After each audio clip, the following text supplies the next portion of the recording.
So I've actually changed the way I store my wooden stamps. I've actually got them all laid out in these wooden trays. This way it makes it much easier for me to see what I have as well as what I'm looking for, so I can easily just pick one and reach for what I want and use it.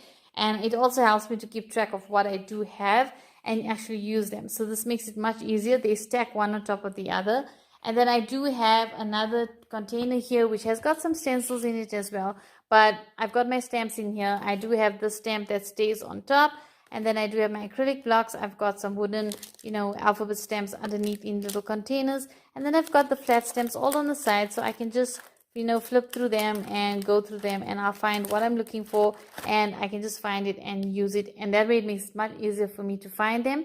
Those do stack one on top of the other. And if you're worried about dust, I do have that which covers over these two trays, and that has got some stencils in it. These are my largest stencils that I have. So it has all my largest stencils in it. So this actually is what goes on top of this, so that prevents dust from getting into these trays. And then I also have got some stencils over here, and I've got some smaller ones here. And then over here I've got these ones. These are just the very small ones that I have.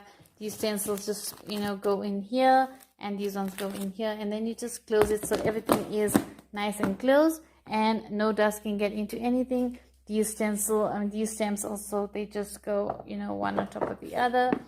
That way they are nicely, in one space. And then I just put my stencils over on top. So that way you have everything in one space and they all meet, and all my stencils and my stamps are in one area. That makes it easier for me to use and to work with when I'm doing any art journaling or any crafting where I need these supplies.